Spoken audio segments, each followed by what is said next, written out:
c'était une façon de faire vivre ce lieu alors que mon grand-père n'avait pas pu le faire vivre. Je lui rendais hommage, je marchais un petit peu dans ses pas, j'avais l'impression de réussir où lui, où l'histoire, la grande histoire, ne lui en avait pas laissé le loisir. Il y a le château de ma mère, il y a... La gloire de mon père, le château de ma mère, Le temps des secrets, Jean de Florette, Manon des Sources, et puis vous avez tous les films qui ont été réalisés par Marcel Pagnol. Marius, Fanny, César, La femme du boulanger, La fille du puisatier, Le Spoons, Regain, Angèle. C'est le fameux château de mon grand-père Marcel Pagnol. Ça faisait donc 7 ans que je dirigeais le château. La mairie a lancé un appel d'offres pour renouveler la délégation de services publics de gestion du château. La mairie a préféré choisir une association qui s'appelle le Centre de culture ouvrière, spécialisée dans la gestion de centres sociaux, dans l'aide juridique aux migrants et dans la gestion du RSA. Donc une association qui n'a strictement aucune expérience dans la gestion d'outils culturels. L'histoire de ce château en relation avec Marcel Pagnol est très riche. Elle commence en 1904-1905. La famille Pagnol partait de Marseille pour monter à la Bastide-Neuve, à Allot, pour passer les vacances. Mais ils devaient contourner de grandes propriétés, dont le château de la Busine. Et un ancien élève, Joseph, le père de Marcel Pagnol, leur donne la clé du canal qui traverse toutes ces grandes propriétés. Donc ils vont pouvoir longer le canal pour économiser peut-être 4 ou 5 km de marche. Et ils vont passer, de manière illégale bien sûr, dans ces propriétés. Et puis un jour, ils traversent la Busine et là, le garde et son chien vont les arrêter. Le père de Marcel va être humilié parce qu'il sait qu'il est dans son tort. La mère de Marcel, Augustine, va être traumatisée. Et cela donnera l'autobiographie, le deuxième volet de ses souvenirs d'enfance, Le château de ma mère. Et puis, en 1940, Marcel Pagnol cherche un lieu pour installer toutes ses affaires. Il a ses studios et ses laboratoires à Marseille, et puis il tourne en décor naturel du côté d'Allot et d'Aubagne. Mais il cherche un lieu où il pourrait tout centraliser, faire et ses extérieurs, et avoir ses laboratoires et ses studios. Donc il va demander à un homme d'affaires de lui trouver une bâtisse, un domaine. Il va acheter ce château sans le voir, et il va, avec son équipe, venir découvrir ce lieu. Il va se rendre compte que c'est le fameux château de la peur de sa mère. Malheureusement, il ne pourra pas créer son Hollywood provençal ici.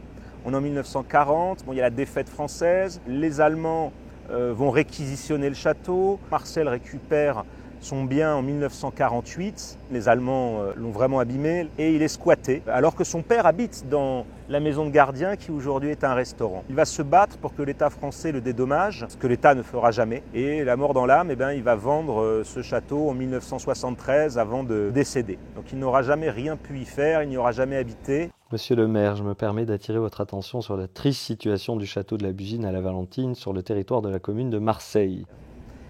C'est en 1993 que Marseille va racheter ce château et en 2012, le château va ouvrir au public. La ville de Marseille aura fait de très grands travaux, aura investi je crois 12 millions d'euros dans la bâtisse. Il ne restait plus que la façade. Et en 2017, j'ai eu la chance de remporter l'appel d'offres à délégation de services publics pour la gestion du château. Nous avons réussi à multiplier la fréquentation par 8, à assainir les comptes, à avoir une programmation intergénérationnelle, populaire, éclectique. Tout le monde a toujours été le bienvenu à la Busine. C'était une façon de faire vivre ce lieu alors que mon grand-père n'avait pas pu le faire vivre. Je lui rendais hommage, je marchais un petit peu dans ses pas, bien modestement. Je n'ai jamais créé la cité du cinéma avec les studios, les laboratoires. Mais oui, j'avais l'impression de réussir où lui, où l'histoire, la grande histoire, ne lui en avait pas laissé le loisir. Ici, nous sommes à la Bastide-Neuve, c'est la vraie Bastide-Neuve, là où mon grand-père venait passer ses vacances enfant avec ses parents. Et au-dessus, il y a la petite oliveraie de la Bastide-Neuve dont il nous parle dans ses souvenirs d'enfance. Énormément de gens passent devant tous les jours, juste pour la voir. Ce qui prouve que Pagnol est encore très présent dans le cœur des Provençaux, mais pas que, parce qu'ici passent aussi bien des Chinois, des Pakistanais, des Américains, des Parisiens, figurez-vous, des Belges. Et c'était très émouvant au début de ce chantier de réhabilitation de voir que des gens de la France entière se déplaçaient pour prendre soin de ce lieu comme s'il leur appartenait, comme si ce lieu faisait partie de leur patrimoine.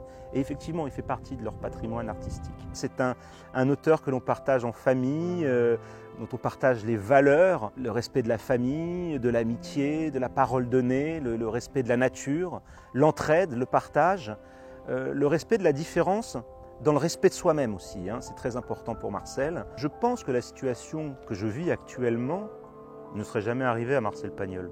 Personne n'aurait osé. Premièrement parce que c'est une gloire nationale, deuxièmement parce que c'était quelqu'un de très puissant, et troisièmement parce qu'il pouvait être très dur en affaires. Je crois que la grande erreur du maire de Marseille a été de penser que la discrétion de la famille Pagnol était de la faiblesse ou de l'absence. Il apprendra que ce n'est pas le cas.